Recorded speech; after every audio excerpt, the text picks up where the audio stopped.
I will jump in and I will start to share. So my intention is to share this from the patient's perspective. I am a coach myself, although I'm not currently coaching clients at the moment. Um, what I am, even before I was ever a coach, is a patient. I was on the receiving side of lifestyle medicine care in the form of that I'll get into a little bit later.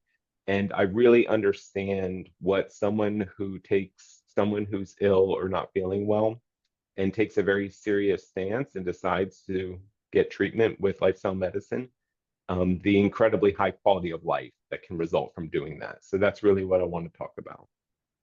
How do I click? Okay, we already did that. So we're going to start off talking about the chronic disease. I want to share with you all why I care about weight loss.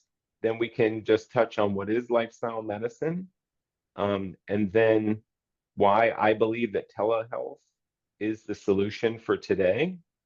And also, I want to share some stories and some experiences and help you to understand how lifestyle medicine is helping patients every day. And then I'll just share what is lifestyle love life telehealth so that everyone kind of knows a little bit more about that. And I've invited Stephanie to chime in on any of this that she wants to add to, because I know she's a wealth of knowledge as well. And I just don't know the others who are on the call, but if you've got things to share, we want to hear from you too. So it doesn't have to just be questions if someone wants to chime in. So this is something that I found several years ago, and I thought it was really interesting. And this is from the World Health Organization. And I always think these things are especially interesting when they come from these kind of traditionally conventional healthcare kind of sources. So this is the World Health Organization who's looking out for the health of the population of planet Earth, right? And they published this, and I thought this was so interesting.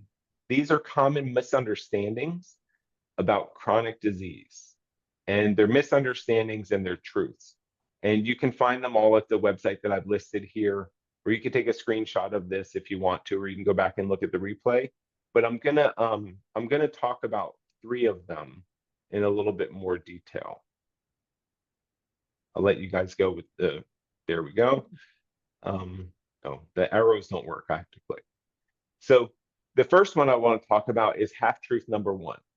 And half-truth number 1 is when people say everyone has to die of something, especially when you talk about living healthier or making some kind of change or trying to get well. And someone's like, oh, and for me, I've got a whole list of them, like when people who don't know me meet me, I don't drink, I don't smoke, I don't use drugs, I don't eat meat, I don't eat cheese, I don't drink coffee or even caffeinated tea. Like I've got all these things. People think I'm living this miserable life, and they're like, "Oh yeah, well um, you're not going to be able to, they sometimes will tell me you're not going to stop yourself from dying." But what what I'm doing here, and what I think this half truth articulates pretty well, is I'm not trying to stop myself from dying. What I'm trying to do is make sure that the time I am alive is high quality. And I'll tell you 100% truthfully, I don't miss any of those things. I used to do all of those things, and now I do none of those things. And my life is richer, it's more fun, it's more enjoyable, and everything right now than it ever was before. So we're not trying to prevent death, but what we are trying to prevent is is feeling sick for the last 20, 10, 5, 10, 20, 30 years that we are alive. And that's what it says here. Certainly everyone has to die of something, but death does not need to be a slow, painful, or premature. Most chronic diseases do not result in sudden death. Rather, they're likely to cause people to become progressively ill and debilitated, especially if their illness is not managed correctly. Death is inevitable, but a life of protected ill health or protracted ill health is not. So this really jumped out at me. It is worth trying to prevent chronic disease. The other one that jumped out at me is we all hear this story too. Oh, well, my grandfather smoked cigarettes, drank whiskey, rode a motorcycle with no helmet at the same time, and he lived to be 96 years old. Why can't I do that? And it helps if you know a little bit about statistics and how the a normalized bell curve works. But what happens here is that you have some people on one side of the population that quite frankly do everything right? And they still get sick, or they still don't get well, or they still die young. I mean, we have children who are developing diseases at ages before they have had a chance to do any damage to their body, right? Some people get sick. And just like that, on the other side of this, we have some people who do everything wrong and it doesn't seem to hurt them. And we probably all know some rock stars like, I don't know, Keith Richards, right? Keith Supposedly, Richards is still going strong. I don't know and how. and I Yes. don't think he's on drugs and stuff like that anymore, but I don't really follow that much, so I don't really know. But we have people like that who just look amazing.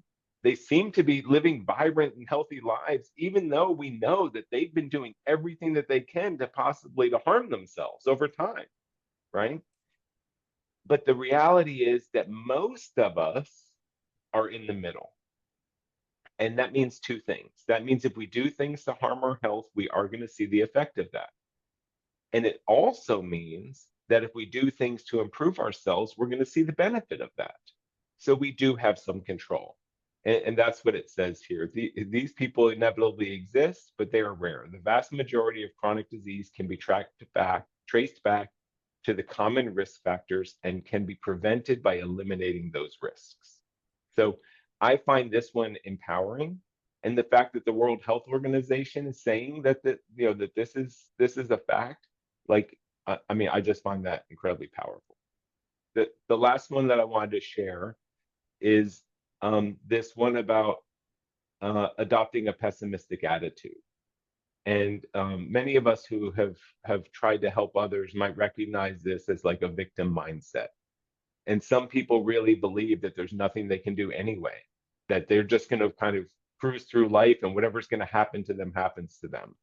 Um, but according to the World Health Association, the reality is that the major causes of chronic diseases are known. And if these risk factors were eliminated, at least 80% of heart disease, stroke, and type 2 diabetes would be prevented, and over 40% of cancers would be prevented if people avoided known, and the key word here is known risk factors. These are like the things we don't know about, we can't be held responsible for. We can't do anything about it. But the ones that we know and we're still doing them anyway, it's a shocker. Did anyone want to mention anything about those, any of these, or any questions or points that anyone else noticed that they wanted to bring out? My patients back, I used to run a heart failure clinic for almost 20 years. And my patients used, when I'd say you have to eliminate bacon, they'd say, well, sweetie, you got to die something. And I'm Yeah, like, the thing you don't understand is that you don't just go poof in a puff of smoke when you think you're ready to die. It's a long, drawn out process. exactly. Yeah, Mm. thank you. So then it's interesting because then we've got lifestyle medicine articles that come out, or even real scientific publications like the ones that are cited by Dr. Greger on nutritionfacts.org, and also the EPIC study that was published in the archives of the internal medicine. These big studies, they say the same thing, that 80% of chronic diseases are driven by lifestyle factors.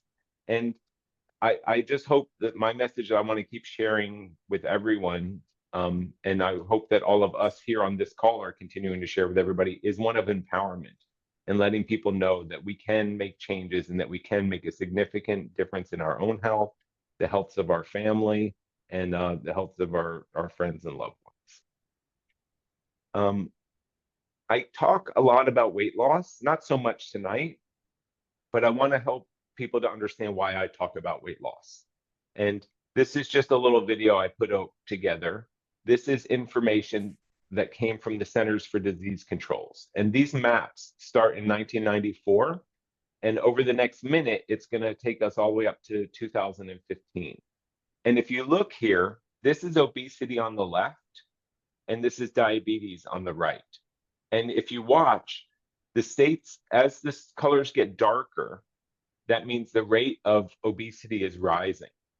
And it's really fascinating to me to see that as a state gets dark over here, about 2 years later, the rate of diabetes in that same state increases about the same amount. And it's a really visual way to see that correlation.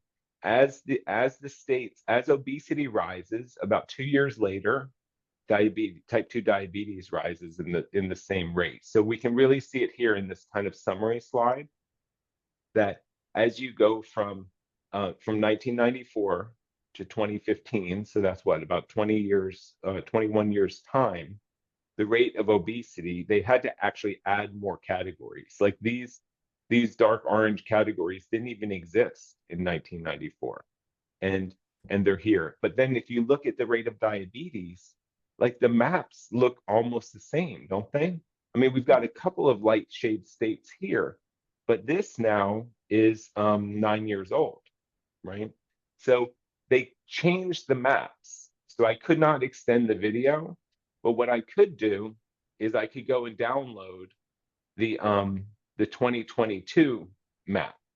And this is even scarier to me when I look at this, and I'm just trying to figure out how to move everybody. Oh, there you are, so that I could see the maps and both at the same time without the zoom window.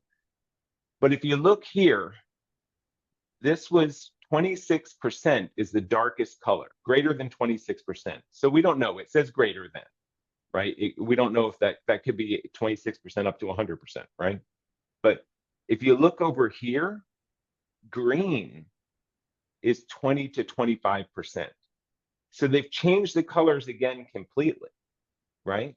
And now 25 to 30% is yellow. So what would be over here as the darkest red color is now the yellow. There's only 2 or 3. And I don't know how in the world Delaware is green, but kudos to Delaware, right?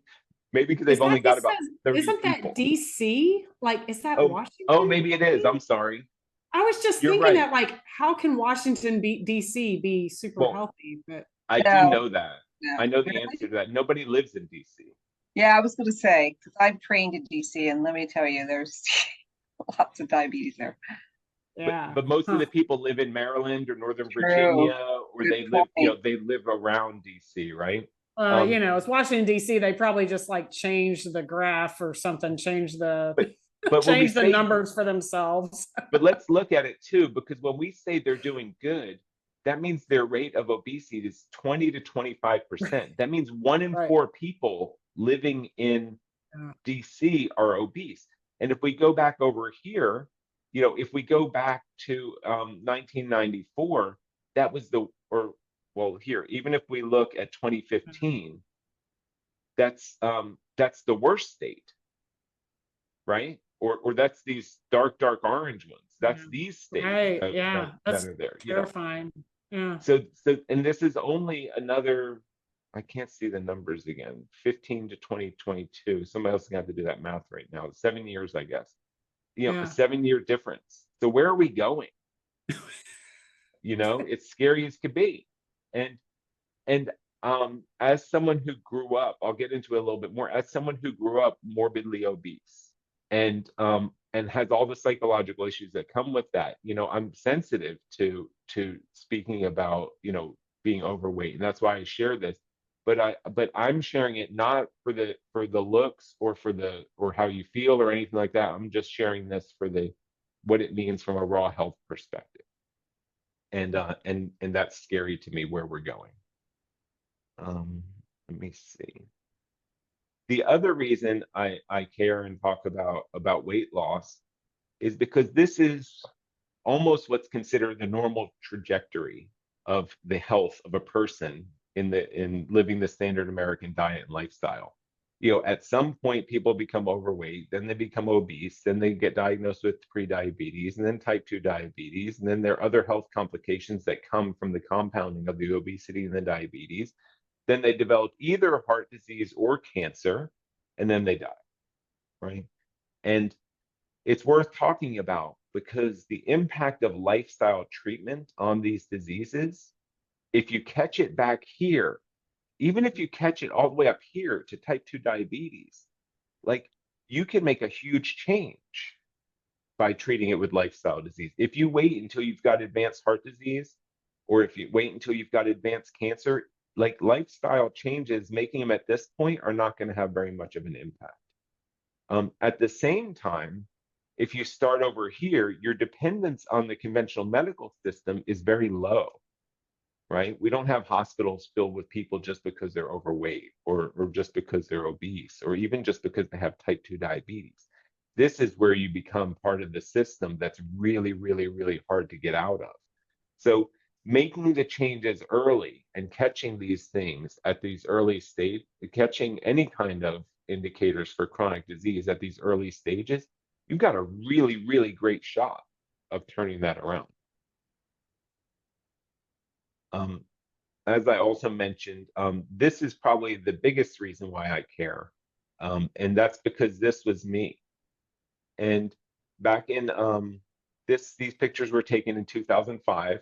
At this time, I weighed 360 pounds. I had a 54-inch waist. I was on medication for high blood pressure. I had high cholesterol, sleep apnea, migraine headaches, eczema, psoriasis. And I had just applied for a 20-year term life insurance policy because my wife was pregnant with our second son. And the insurance company denied me. And at age 33, while I'm starting a family, to have a company tell me that they didn't expect me to live for 20 years was really, really hard for me to take. I had always wanted to be a dad.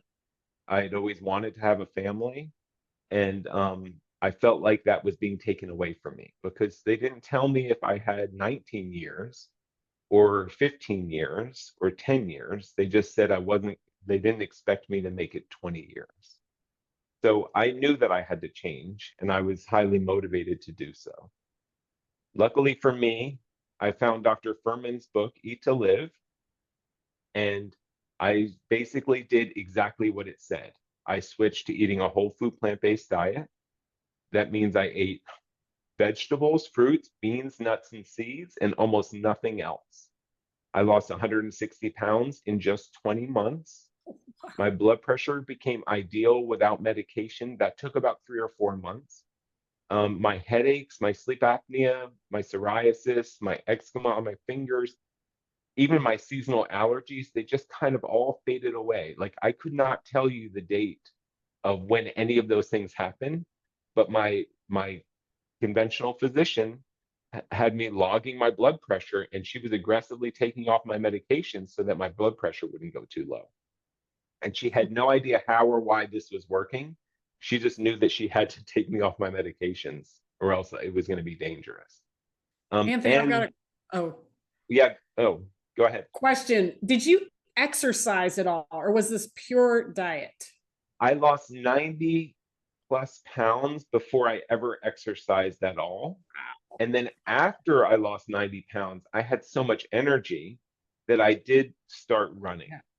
And I started on a treadmill with like a walking and running kind of combination. It was a New Year's resolution starting 2007. And I got on the treadmill and I would go on there for 30 minutes and I would walk and then I would run and I would maybe run for, I don't know, 30 or 60 seconds, until I got out of breath. And then I would put it down. I wouldn't stop. I would slow it down and I would walk. And then I would keep increasing it. And throughout that year of 2007, I continued to increase until I ran my first 5K. And then actually by the end of 2007, I ran a half marathon, which means I ran continuously for almost 2 hours. So that was the second half, losing the second half of a little bit less than half. That was probably me losing my last 60 pounds was 60 to 70 pounds was with exercise. The first 90 was absolutely without any exercise. And it's not because I didn't want to add exercise, but I was home with a newborn and a toddler. I had a 2-hour commute 1 hour each way to and from work. And I worked a long long days at a full-time job, and I didn't have the energy to pack it in. I will say that I think not exercising helped me in the beginning because I was able to get my diet spot on without creating extra feelings of hunger or entitlement.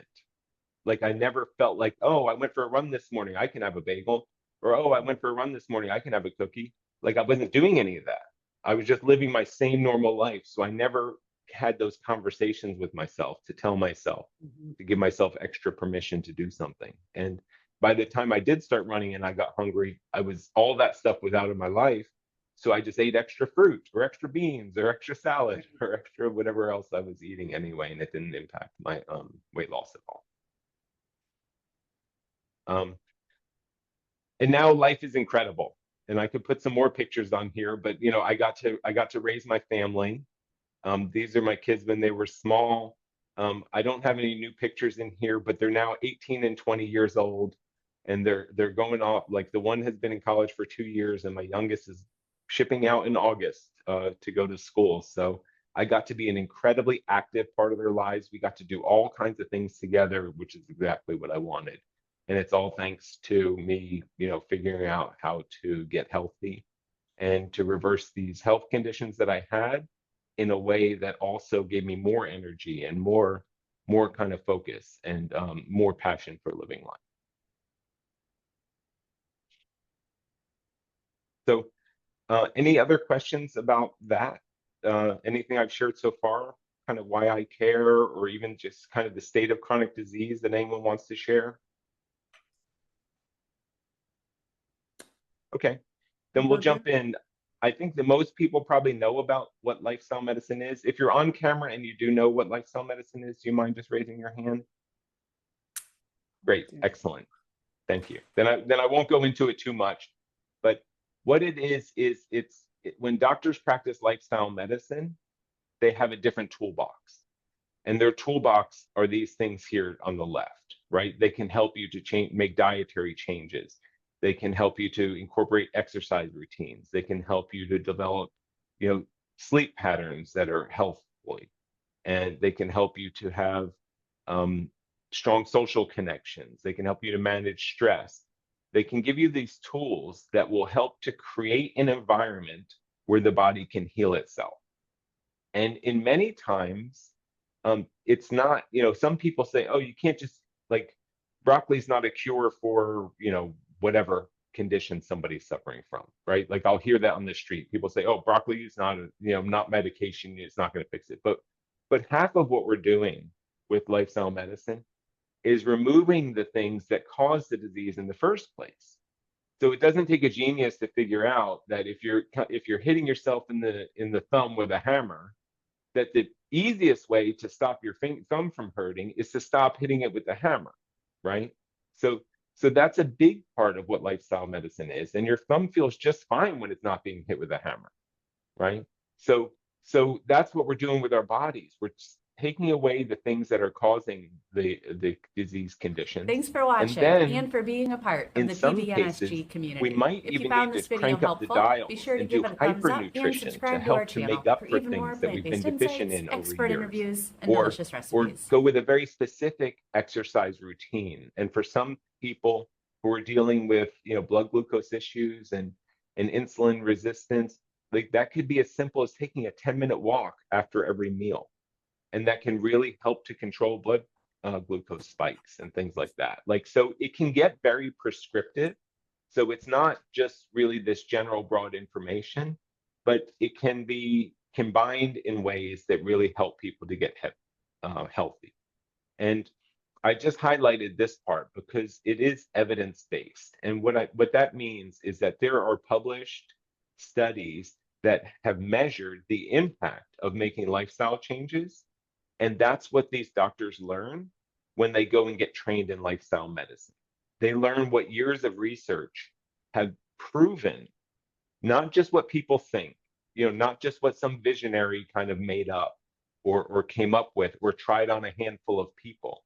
This is real clinical evidence, just like the same clinical evidence that shows that a statin lowers cholesterol, right? Like these lifestyle factors have been proven to help treat and manage disease. So, and they're frequently much more effective than the medications. Like as far as a statin goes, lifestyle medicine, nutrition changes are going to do much more to keep you heart attack proof than a statin will. It blows it out of the water. So yes, thank you. And I also want to say that you reminded me to say this as well, Stephanie. Thank you. They don't throw away their conventional medical training when they become lifestyle medicine doctors. This is an add-on. So these doctors know how to practice with lifestyle medicine first, and then they can use allopathic or conventional medicine, whatever we want to call it, as a secondary treatment. So if you can't lower your blood pressure by making diet and lifestyle changes, a lifestyle medicine doctor may prescribe you blood pressure medication.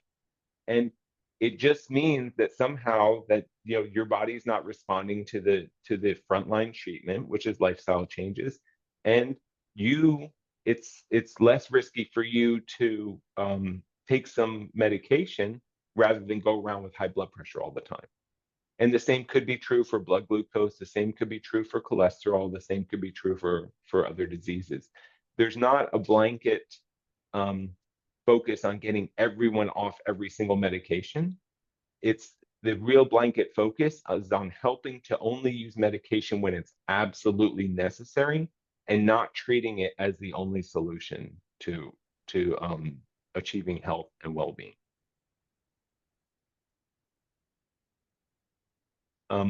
Here, these are, this is not anything kind of revolutionary, but the difference is, lifestyle medicine is health oriented, addresses the root cause of illness, treats the whole person rather than treating risk factors. It's highly individualized, uses medication as a secondary line of treatment rather than the first line of treatment. This always reminds me of a billboard. I was in Florida several years ago, and I was visiting friends, and we were driving down the road, and there literally was a billboard for a doctor's office, and it said free antibiotics with every visit. And I'm like, what kind of a expectation does that create for people? So if I schedule an appointment with that doctor and I don't need antibiotics, I'm going to think they're just trying to save a buck and not giving me my pills, or like it's just crazy how much we rely on medicine as the only tool to treat any condition. And maybe they really are giving antibiotics to every single person that comes in the door, but that's just as scary to me. I mean, it's not, we've learned antibiotics can be dangerous for people who don't need antibiotics, and what it does to our gut microbiome and how that affects the rest of our body. So using medications only when necessary, focusing on the prevention and reversal of disease when possible, rather than just treating conditions. The doctor and patient collaborate, they work together to get healthy, rather than the doctor just telling the patient what to do. The responsibility becomes on the patient to make the changes, and ownership of your health becomes your own. And my favorite one is that the patient is then empowered to change, rather than the patient feeling like a victim of circumstance. It's not that I have, it doesn't have to be that, oh, I'm hypertensive, or I'm a diabetic, or I have heart disease. Like, it doesn't have to be associated with us. Like we can, it's not something that happens to us. It's something that we can have some control over. And that goes right back to what I shared from the World Health Organization and the Centers for Disease Control, that shows that we have influence of those things. I'll say one other thing, Anthony. Another difference, because I thought about this with the manage the illness. That's what I used to do for 20 years, was chronic disease management, and I managed heart failure. And the main goal we had in heart failure, because this was a metric of the Affordable Care Act, was my goal was to just keep the patient out of the emergency room for 30 days, like just to keep them from filling up with fluid in their lungs, right? Yeah. But in lifestyle medicine, we seek to obliterate the disease. We seek to make the disease go away. Now, that doesn't mean we're successful 100% of the time, and there's a continuum on making the disease go away. But when But it I is the learned, goal, right? It right, is that's the goal. goal, right? We're not Yeah. just going to say, oh, this statin decreases your chance of a heart attack by 1.2%, and that's statistically significant somehow. And so, that problem solved. We want to make it impossible for you to have a heart attack. So we have like stricter guidelines than the traditional world. But yeah, that's what, as someone that came from the traditional medical field, my whole life, the realization that you could obliterate the disease was just mind-blowing after Tremendous. never being able to do that for 30 years. Yeah. Yeah. So I don't know anything about sports, but if I understand correctly, like in football, that would be like actually trying to aim for the end zone versus trying to aim for just gaining 1 yard or just not Right. getting pushed backwards, right? Exactly. Like that's what the conventional medical system seems to be, just kind of holding us in our place, not trying to lose ground. And you're saying, hey, why don't we go for the stars? Let's take this all the way, right? Right. And Exactly. yeah, that's exactly the lifestyle medicine approach. Every single time I go back to the slides, I hit the button and it doesn't work, but it beeps in my ear. So these are some of the things that I use to try to explain this. We have patients calling all the time. I started the company back in 2020, and it was called Plant-Based Telehealth. And then we were acquired and we changed the name in 2022 to Love Life Telehealth. And I answered the phone for the first 2.5 years all by myself, every single phone call. And then now still on Friday afternoons, if you call, often I'm the one who answers or calls you back. And people try to ask me, well, what do the doctors do if they don't, if you're not sick, and why would I need to see this doctor? And the definition of if I'm not sick, is a little bit questionable, because people walking around the street today may not feel sick, and the conventional medical system may not call them sick, but often that's just because they do not have a tool for that person. They know that this person is working towards getting sick, but they haven't crossed that line yet that requires medication. And the examples that I give are like blood pressure, or well, my favorite one, let's start with number 2, is cholesterol. So if you see it, if you go for an annual physical or checkup and your cholesterol is 185, your doctor's going to say your cholesterol is fine and he's going to send you home. What is really happening is your doctor is watching your cholesterol year after year, and they're probably watching it creep up very, very slowly. And as soon as it gets over about 200 or 210 or 215, depending on the doctor, as soon as it hits one of those magic numbers, the doctor's going to say, oh, you have high cholesterol, and I've got a medication for you, and I'm going to prescribe this medication, and it's going to lower your cholesterol, and that's going to reduce your risk of having a heart attack. And that's just how it works. The same thing is true with blood pressure that becomes borderline high. Like, you're not quite to the point where you require medication, but it's creeping up there. And we know that it's going to happen. The doctor might just tell you to check your blood pressure more frequently. And as soon as it gets up over 140 over 90, give me a call, because then I've got a pill for you. But while it's still down in this kind of risky zone, I don't have anything for you. Or the same thing if somebody's becoming pre-diabetic. Now, sometimes with diabetes and cholesterol, they might say, avoid saturated fat or avoid trans fats, or they might say avoid eating too much sugar, and they'll try, but there's never enough specific kind of guidelines to really help people to really reverse this, unless you're seeing a doctor who understands lifestyle medicine. So what the lifestyle medicine doctor will do, if you come in and you've got a cholesterol of 185, they'll say, hey, your cholesterol is within the normal range. You don't require any medication. However, did you know that if we can get your cholesterol down closer to 150, we can almost eliminate the risk of you ever having any cardiovascular event? And that's a totally different conversation. And then the patient can say, well, how can I do that? And then the doctor opens up their toolkit, and their toolkit is diet, exercise, sleep, all of these things to create that environment where the body can heal itself.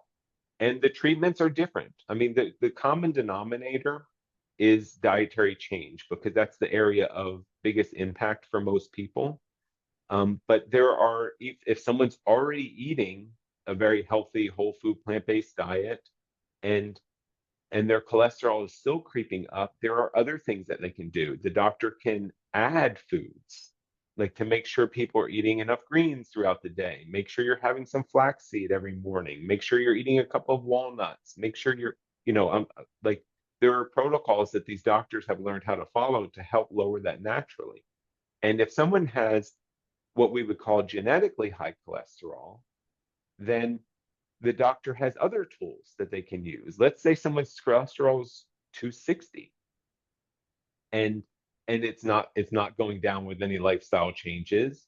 And the doctor can put them on medication, and probably would put them on medication. But the other thing they're going to do is they're going to test a whole bunch of other markers to see if that one marker of high cholesterol is actually an indicator of disease. So there's this whole kind of toolkit, and they do the same thing for these kind of lower blood pressures these kind of borderline blood pressures and borderline A1Cs, these glucose levels. They can have these conversations to really help people to address issues before they creep up, so that you can maintain health rather than waiting until you get sick and then just trying to manage illness over time. Does that make sense? Yes. Okay.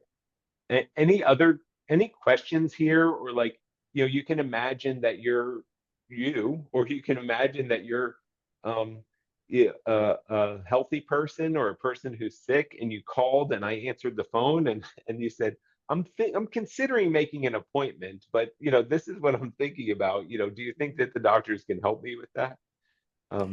Well, I'll tell you Does another anyone have thing. any fake scenarios, or does anybody want to play telephone with me? I'll just tell you really quick, our personal story, but like coming again from the traditional medical field, like I never learned, or I never switched to plant-based nutrition until I had already left the medical field. And I know how futile our treatments are. And so what made me switch was my husband came home, like I generally say, like, oh, he was diabetic. He had an A1C of 5.7. It was just the very beginning of pre-diabetes. And I absolutely flipped out, because I know there's basically no treatment. Like it will never get better.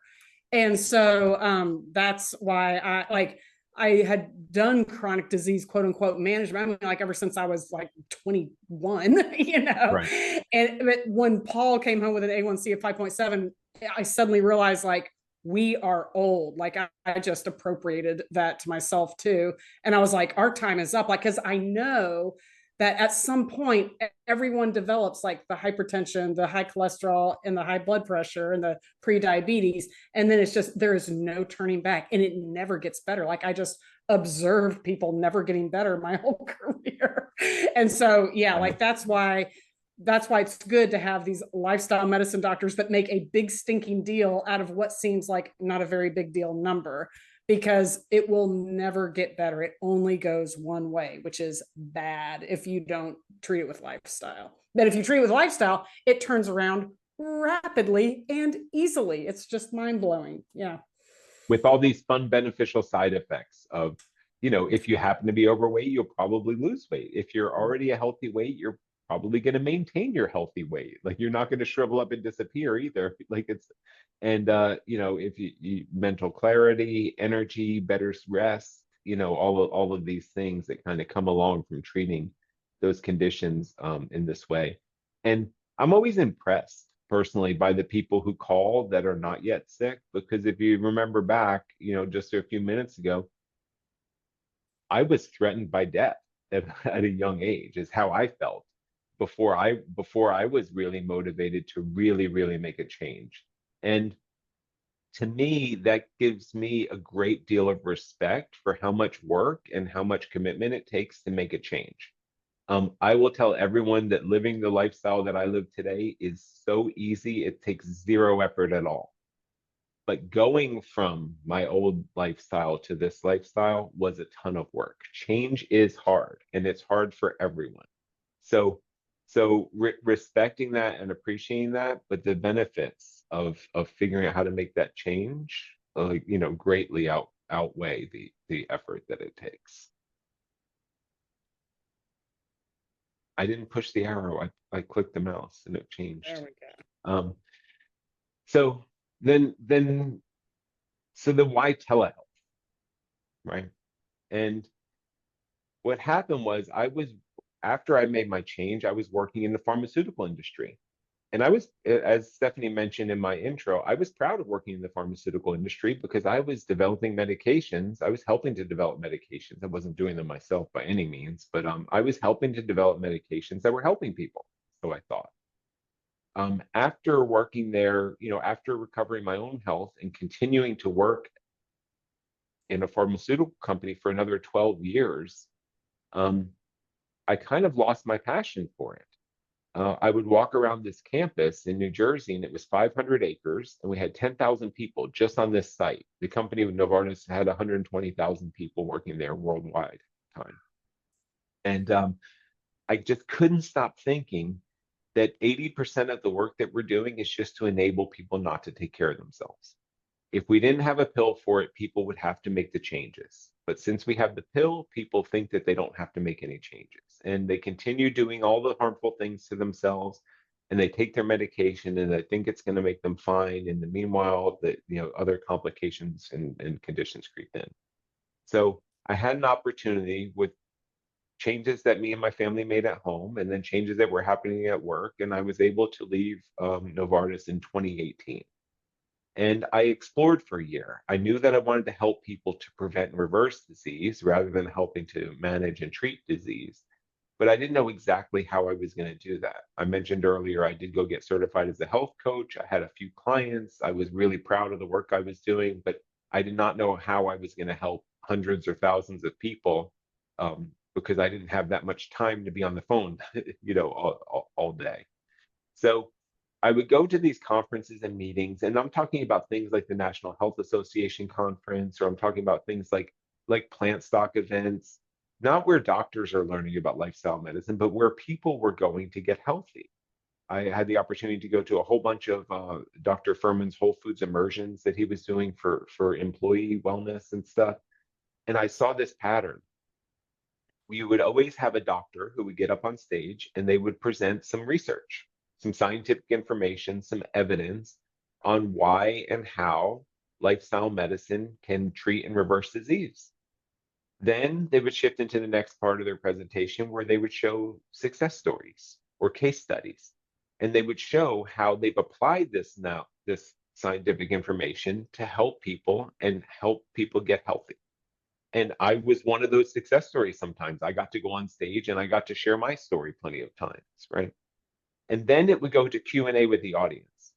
And then what would happen almost every single time, someone in the audience would raise their hand and they would stand up and they'd say, hello, my name is so-and-so, and I also have diabetes or heart disease or autoimmune condition or high cholesterol or some condition that the doctor had just talked about. And then they would say, where can I find a doctor who can help me? And there was never, ever a good answer to that question. And, Steffi and I were talking a little bit before we started the call. There are doctors around who have studied lifestyle medicine. And there aren't a ton of them, but there are a few thousand of them across the United States. But not all of them are accessible. Some of them are working in hospitals and emergency rooms. They're ER doctors. You can't schedule appointments with them.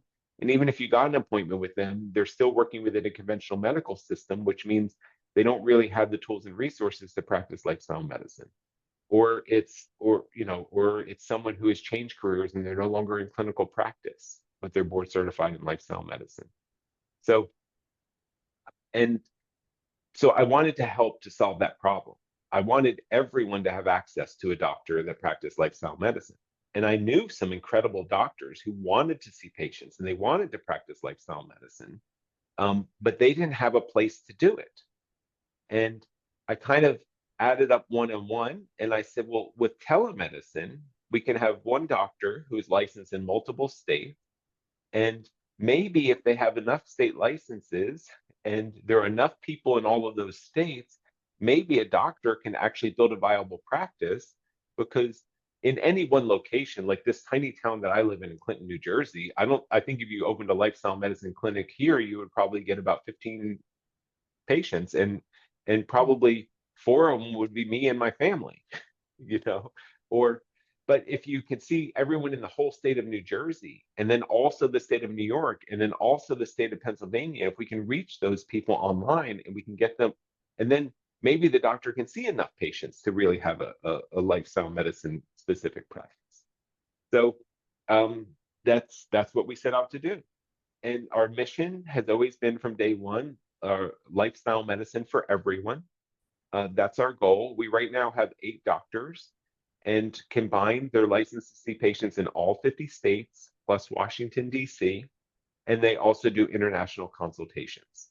And that means that anyone on the planet today can go to Love Life Telehealth and can have an appointment with a doctor who will practice lifestyle medicine to help them to prevent, reverse, and improve conditions or disease. The other reason is I think that people who eat a whole food plant-based or diet or living a vegan lifestyle, they deserve access to a doctor who understands their lifestyle and is not going to challenge or try to question or reverse it. You know, I made a joke earlier that we're about the protein question, right? But how many people go to the doctor and tell their doctor that they're vegetarian or they're vegan or that they eat a whole food plant-based diet, and even the doctor is going to say, well, I don't know if you're going to get enough protein, or I don't know if you're going to get enough cholesterol. Like, we don't need to have anyone putting those doubts into our minds to question what we're doing, because we're already doing something really hard by trying to change. So I want everyone to have access to a doctor who understands this lifestyle and can support patients with making these changes. And you know, and without telemedicine, you know, the access, as I mentioned, is kind of scattered at best.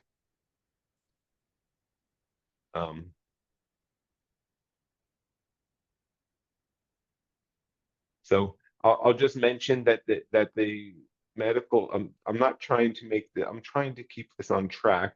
I'm not really trying to make it a commercial, but I will also mention that the doctors at Love Life Telehealth, they are fully licensed, and you would be receiving medical care. So when patients do require prescription medications, hopefully lower doses than they were on before, or things like that, the doctors are plugged in with the National Pharmacy Network, so they can provide prescribed medications. They can also order lab tests. We have national accounts with companies like Quest and LabCorp, so it can be real patient care, not just kind of counseling or coaching from a lifestyle medicine. And now And I'll just arrow put a little instead of the plug button. too. I'll just tell you, in lifestyle medicine, there's a lot of really specialized labs, especially if you are kind of following a plant-based diet, even if you're not perfect. But there's a lot of labs that are different that we do in lifestyle medicine and plant-based nutrition than your typical primary care doctor would be aware of. Like, a lot of primary care doctors are not even aware of things that need to be checked in patients that are following a plant-based diet or are attempting to follow a plant-based diet. So it's a really specialized area. If you are already attempting a plant-based diet, like I always recommend to my students that, like, once you start a plant-based diet, you don't really need a lifestyle medicine doctor immediately. Like, just start eating this food and your regular doctor can help decrease your pills. You know, like, every doctor knows to decrease pills if your blood pressure is dropping and stuff like that. But after you've been plant-based for around like 6 months or certainly a year, I really recommend that everyone see a lifestyle medicine physician to just really fine tune, tweak some things that need to be done, and to check you for any little deficiencies that you might have that are easily treatable, but frequently, I mean, I don't know of any regular primary care doctor that really knows to check for some of these more subtle things, even beyond B12. But yeah, there's a lot of little tweaking that we need to do, and really no one but lifestyle medicine knows how to do that. And you kind of said it, Stephanie, too. It's like it's vitamin B12, it's vitamin D, it's Yes, omega selenium, 3, zinc, and iodine. truthfully, everyone should be getting checked for that. It's like, because I mean, we learned through COVID, people started doubling up on their vitamin D. The problem with that is that vitamin D, if you're oversaturated, becomes toxic in your body if you're getting it from supplement form. So so we also adopt the test, don't guess mindset. So there's not a blanket, everybody should be taking supplements. There's not a blanket, every vegan should take vitamin B12. No, every vegan should know their B12 levels. And if they're deficient, they should supplement. And if they're normal, then they should continue doing what they're doing. Right. And we have negotiated rates because insurance companies don't like to pay for things that they don't know about. But I think a vitamin D test, a vitamin B test, a vitamin D test, I think each of them are less than $5. So it's not like these are expensive things that you have to do. If the doctors at Love Life Telehealth, most lifestyle medicine doctors, they know if there's actually a diagnosis code that's going to justify the test or not. And if it's not, then you'll have to pay out of pocket. And if you are going to pay out of pocket, you should just find out how much it's going to cost in advance. Because yeah, I had extensive lab tests done with Dr. O'Connor, and my insurance covered just about like all of it at like a $20 copay. Yeah. Yeah, that's great. So sometimes it works, but we just always suggest you ask at Quest or wherever you go, ask ahead of time. How much is this going to cost me out of pocket? And if it's a lot, then we just have people call us back and we see if we can get them a better rate. So I did want to also share some patient stories. These are kind of, the highlights of some patient stories, but these are things that we've been collecting over the years. But this is really what we're all here for, and this is why I enjoy my job so much, which is connecting patients with these wonderful doctors who practice lifestyle medicine. Not being a practitioner myself, but hearing things like in 30 days later, my blood pressure dropped and my cholesterol was 130. Immediately off all my medications. This must be a partner, two partners that said we have both lost over 22 pounds in 6 weeks, and they're now walking between 5 and 10 miles with so much energy every day together. I mean, like, just that someone's done this with I don't know if this is a friend, a spouse, a partner. I don't know who these the two people are, but just that people are doing this together and now they're going out for walks and things like that are great. This is someone who's become a friend, and at age 71 now he can go walk 12 miles and he doesn't become winded. He lives in a very rural area, and what he does is it's 12 miles to the nearest town. And every Wednesday morning he walks to town, and then he has his wife goes and picks him up from the grocery store, and they go grocery shopping together. But he walks there, and then she probably waits like 2 or 3 hours and then drives there afterwards. But maybe 3 or 4 hours. I don't know how long it takes to walk 12 miles, but that's a long time. But these are things. This is why the name of our company now is called Love Life. It's because we don't just want people to live life. We really want people to love and enjoy, and that's really the goal of lifestyle medicine as well. It wants people to live healthfully and enjoy really rich lives. I pulled out a couple of other longer stories, and these are a little bit more recent that people have written in for us. But this talks about the experience of working with a lifestyle medicine doctor. I'm not going to read all of them, but if I can move the Zoom window, I'm going to read this one. In the summer of 2021, I became sick with severe sinus, throat, and lung inflammation. I also developed severe sudden food allergies, causing more pain and misery. In looking to take some action, I found Dr. Miller at Plant-Based Telehealth. If you remember, I mentioned our company used to be called Plant-Based Telehealth. Prior to the first appointment, a long food and lifestyle questionnaire was requested. While completing, I felt hope that there are actually things that we can do. Dr. Miller came up with a plan for me. It seemed radical at first, lots of greens, removing inflammatory foods and lifestyle changes, but I was desperate and jumped in. At the end of the call, I was so sick and said, if I do this, will I feel better? Yes, was her reply. I held on to that. She knew what tests to order and exactly what to do about the results. At times, the journey has been hard, and I wanted to go back to my old easy ways. But she always told the truth, even when it was hard. Stick with the plan and let your body heal. She adjusted based on the symptoms. I would read about miracle recoveries and get discouraged when I felt I wasn't fully healed within a few months. But Dr. Miller reminded me that this is a process and stay with it. Week by week, month by month, I stuck it out, and 6 months later, I feel healthy. I'm a completely different person. Sorry, I'm reading it the way I would have written it. But your body has amazing abilities to heal. I trust that Dr. Miller can help anyone. And it's, I trust that too, because the way Dr. Miller practices, she can help, she can help a lot of people. And that's with the application of lifestyle medicine, treating people as people, not just treating symptoms generically, just like a kind of decision tree would have you do. I have a few more of these. We don't have to read them all, but there were some highlights that I had.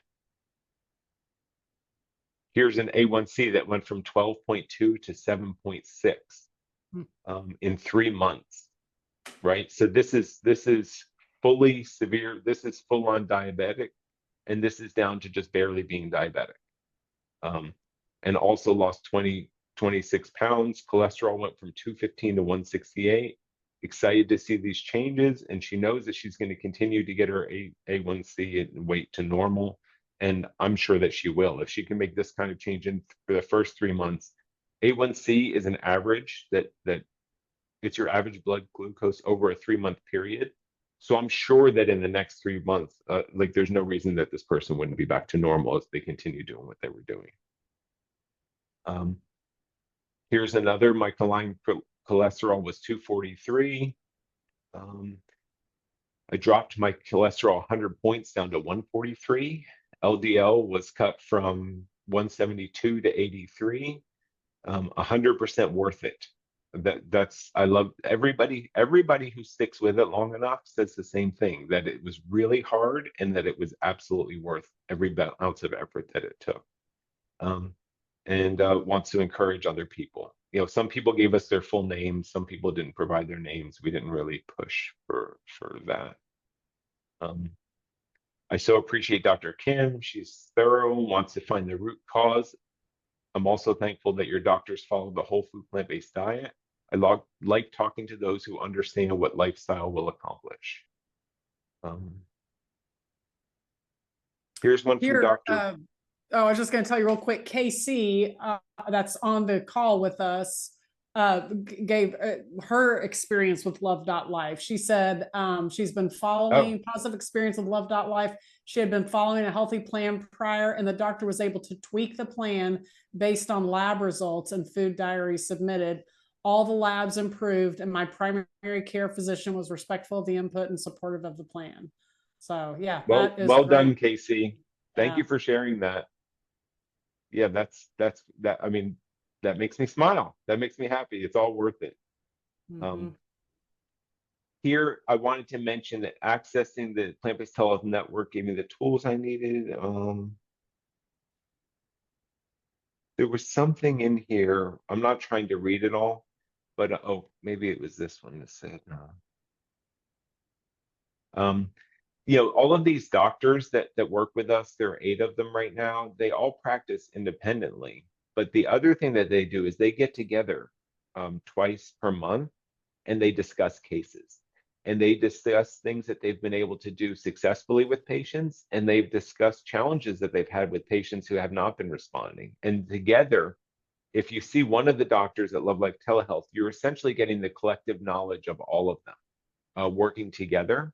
And as a result of that, they're all learning so quickly because they're not just learning from their own patients and their own experience, they're learning from each other. And it's really been impressive. I'll tell you Um, one thing, Anthony.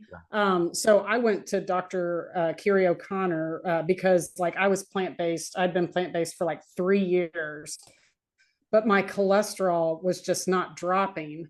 And of course, I was like going through perimenopause at the same time. And that kind of affects like a lot of women's cholesterol will go up. But I was just aghast because like every year my cholesterol would edge up a little bit more, even though I was not eating anyone else's cholesterol. Dr. O'Connor gave me a cholesterol like protocol that they have kind of developed. It's just like different dietary changes and then things like, you know, like some cinnamon or amla powder or just different little things. I did that for 3 months and my total cholesterol, and I didn't change my diet at all. I just did these little additions that they gave me. My total cholesterol dropped 50 points. Wow. And that's Amazing. crazy. Like that can happen when you're eating like chicken fried steak and stuff, and then you go plant-based. I was already plant-based and no Yeah, oil, and it still dropped 50 more points. So yeah, it's I was incredible. flabbergasted. Yeah. And it's a perfect example. You know, I mentioned to you earlier, Stephanie, when we started, I mentioned earlier that when we started this, we thought we were going to get people eating the standard American diet and we were going to help them to get healthy. But who actually found us were people who were already whole food plant-based, and it didn't quite work for them. They needed a more prescriptive plan. Right. And the doctors had the experience and knowledge to help people to do that.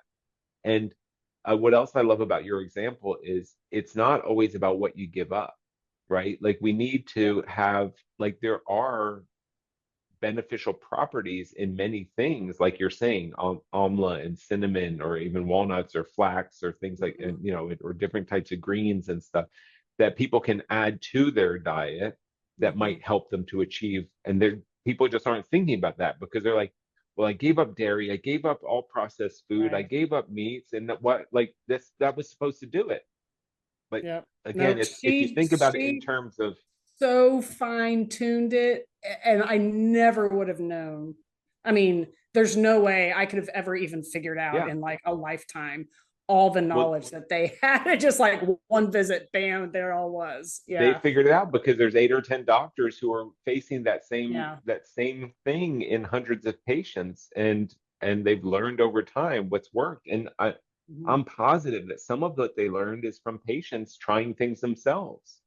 Like Oh a yeah. patient might say, oh, I read something about cinnamon, I just started adding cinnamon and then it worked, and then the doctors will give that advice to another patient and then it'll work Yep. for them too, and then it comes into the protocol, right? And Yeah. then they start doing it.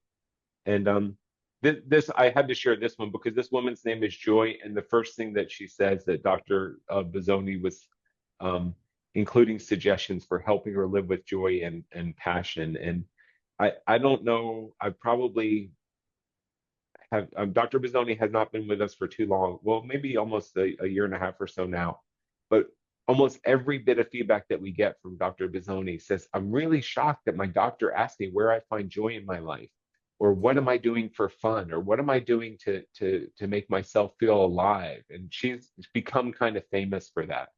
But I just think it's so special. Amy says, this gives me hope. Thanks for sharing. I'm not sure if that was for Casey or for us, but you're very welcome, Amy. And Casey, thank you. I thank you for sharing. I appreciate that as well. And then I just wanted to take 1 second to introduce the doctors. Here's Dr. Bizzoni, and you've heard from some of their patients. This is Dr. Nikki Davis. Dr. Bizzoni lives in Tennessee. Dr. Nikki Davis lives in Utah. Dr. Carrie Graff, she lives in New York. Dr. Christina Miller lives in Colorado. This is Dr. Kiri O'Connor. She lives in Ohio. This is Stephanie's doctor and also my doctor, my family's doctor. This is Dr. Jeff Pierce. He lives in Northern California. This is Dr. Kim Scheuer. She also lives in Colorado. And this is Dr. Colin Zhu, and he lives in Southern California. This is the team. These are the doctors. And you know, telemedicine is still relatively new in the medical world, so it's weird in that the important thing is that you have to see a doctor who's licensed to treat patients in the state that you were in at the time of the appointment. So it doesn't matter where in the world the doctor is. But since I live in New Jersey, I can only see a doctor who's licensed to treat patients in New Jersey. But if I drive to Pennsylvania, which is only about a 30-minute drive from me, then I could see a doctor who's licensed to treat patients in Pennsylvania. Or if I drive to New York, which is an hour the other direction for me, I can have an appointment with the doctor who's licensed to treat patients in New York. So it doesn't matter where you live, it just matters where you are while you're having the appointment, which is the most absurd thing to me. You can just drive your car. You don't have that's to have how a it works. residence there. Just drive across a straight line and you could see the Pennsylvania doctor. And if you think about it, it's just inherited from the way that physical It is. practices work. They totally need to Because- change it and update it. Yeah. Because Yeah. if I'm in Florida and I fall and I break my arm, I go to a hospital, that doctor is licensed in Florida, right? Mhm. But if it doesn't matter where I live, I'm in Florida while I'm receiving care. Or if I was in Pennsylvania, and I got sick, then I would go into a hospital and the doctor would be from Pennsylvania. It's inherited from that. It's the same system, but that's just how it works. Hmm. And I think that's what I had to share today. If you're interested, here's all of our contact information. I will say that we have a newsletter that we've been putting a lot of effort into. We're sharing resources, a recipe every month. We have patient stories in there. We have the physicians are writing articles. It's called The Physician's Perspective, just about whatever they feel like. One doctor, Dr. Jeff Pierce, is really into gardening right now, so he's sharing his experience in the garden, and I think they're pretty fun. So if you're interested at all, you can go to Love Life Telehealth, scroll to the bottom, and jump on our mailing list. We're also putting some work into our Instagram and Facebook and YouTube channels. The doctors do live chats that broadcast on YouTube and Facebook twice per month, and they're always there. They usually have a topic that they're speaking about, but they also always answer questions from the audience. Anything you type in the chat, the doctors will answer. And sometimes they do complete shows that are just live Q&As. So basically, if you go and join. So if you join the mailing list, you'll always hear about when those are happening and what the topics are, things like that. And with that, if everybody has this, then I'll stop sharing and say thank you and ask if there's any other questions or anything else anyone wanted to chat about. Yeah. Thank you so much, Anthony. That's so much good information. Yeah. You're welcome. Excellent. Thanks for having me. Thank you everyone for tuning in and sticking with us, even though it went a little over time. Yeah. Do you have a question, Tanya? Yeah, this was phenomenal. I just learned so much. I guess I was born and raised Canadian, so the whole health system there is completely different. Yeah, you're like, why did I come here, right? kind of, yeah. But anyway, that's another topic. So is the whole idea of telehealth, okay, I shouldn't say the whole idea, but one of the major like pluses for it is that it is a cheaper route? Yes, but lifestyle medicine care is not what I would describe as cheap.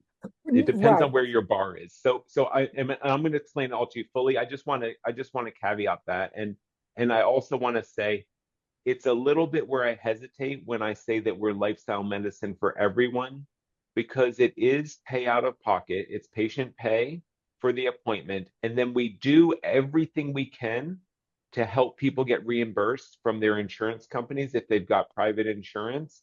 But that doesn't mean that the insurance companies ever will reimburse. So this is how it works, and I explain this a lot, so it won't take a lot of time.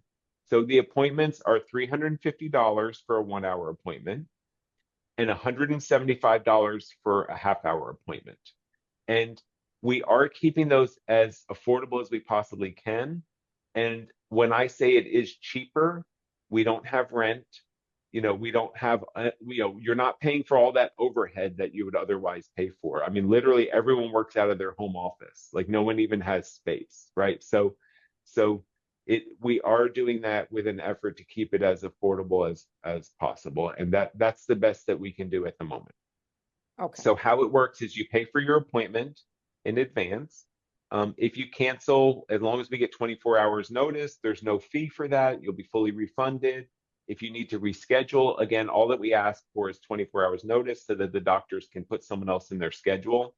So it's just being respectful of their time, essentially. Then after your appointment, we provide what's called a super bill. And that's a fancy receipt that includes all of the doctor's information, their credentials, their NPI number, all of those details. Then it also includes all of the diagnosis codes for your visit. And we can't give you that ahead of time because the doctor doesn't diagnose you until you're in the appointment, right?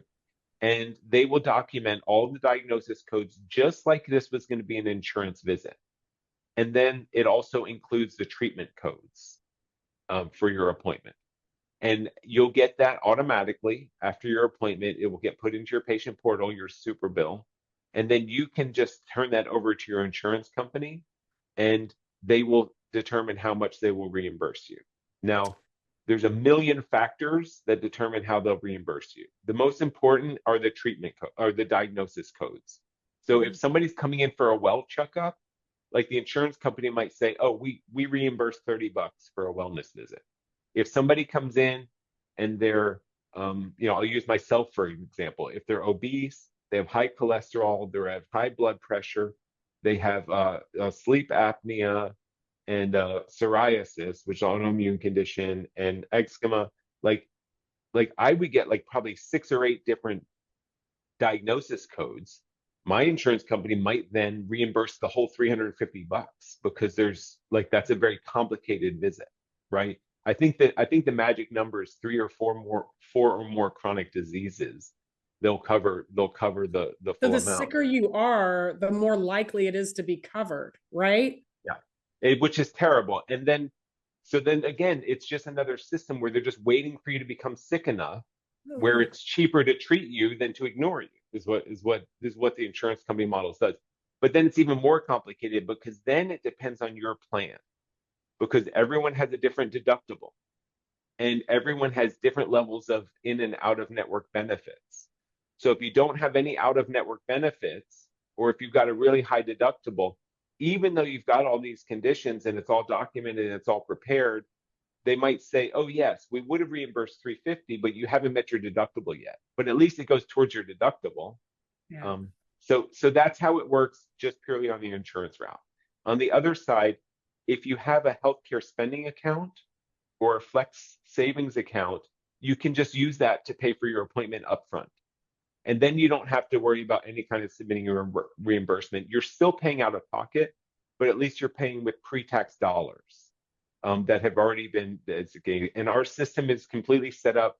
Most of these are just giving credit cards that people are using, and you literally just type in the credit card number, you use that to pay. We never know any other credit card number for you. That's the one that gets charged for your visit, and then you're good to go. The last thing I want to add is if you require medication or if your doctor orders labs, as Stephanie mentioned earlier, you can go, let's do prescriptions first. So if you do require medications, the doctor is fully licensed and board certified. So they will prescribe your medications. You tell them what pharmacy to send it to you. It goes electronically. Usually by the time you hang up from the appointment, drive to the pharmacy, and it should be there in a bag waiting for you. And then you just pay with your insurance, just like you would from any other doctor. And again, if you've got a $5 copay, it should just cost you your $5 copay. They're not prescribing exploratory or any of those kind of medicines. So any medicine will have the proper diagnosis code to go with it. So it should be never an issue for medications. Labs are the same as Stephanie described. You go to the Quest or LabCorp, you give them your insurance card, and it will be covered like it would from anyone else. The only exception is the one that I mentioned before. If it's some of these labs that don't map directly to a diagnosis code, your insurance company might say, I'm not paying for you to get your B12 checked. There's no reason for you to have your B12 checked. And that's why we just suggest that you ask how much the labs will be out of pocket before they take your blood. And if it seems high to you, tell them you're going to have to reschedule and give us a call. And then we'll see if we can get you lower negotiated rates. And we've gotten bills from that were $1,200. We've gotten them down to about $200 or less in the past. So the only thing is it's really, really difficult for us to help if you let them draw the blood and do the tests. It's really hard for us to help after the fact. So that's everything that you probably never wanted to know about the pricing and the cost. But I'm just trying to be as transparent, as clear as possible. No, that's great. Thank you. You're welcome. And then I just have one other question. Your YouTube training days that the doctors, like, is there a somewhat schedule or is it very random? It is there's one, let me just look at my calendar really quick. Because I think it's the 1st and 3rd or something like that, but let me just confirm. That's the 1st. It looks like it's the 2nd and 4th. Oh no. Yeah, it looks like it's the 2nd and 4th Thursdays. It's something like that. If you just look at it's always Thursday at noon Eastern time for the live, and it's it's 2 a month. I think it's the 2nd and the 4th Thursdays, but if you just look at the date at one of the previous ones, you'll see it right away. And if you join the email list, we always let people know on Tuesday that when it's going to be coming up on the following Thursday. So okay, I already, during your talking, I was signing up, so I'm already signed up for the newsletter. Excellent. Great. I hope you enjoy it. Yeah, tonight was. I see Amy asked her questions in the chat, but she already got the answer and I guess she had to go. I'm sorry, go ahead, Tanya. Oh, I thoroughly enjoyed tonight. It was just very. Thank you so much. I'm really glad. Thank you. Yep. Well, excellent. Well, Anthony, thank you so much. And I learned a lot tonight too. So yeah, this has been great. I had a lot of fun with you guys. I appreciate it. Yeah. Thanks a lot. All right. Well, take care, everyone. And thanks for tuning in. Thank you, Anthony. Thank you, Tanya. Thank you, Casey. Y'all take care. Peace, love, and plants. Thanks for watching and for being a part of the PBNSG community. If you found this video helpful, be sure to give it a thumbs up and subscribe to our channel for even more plant-based insights, expert interviews, and delicious recipes.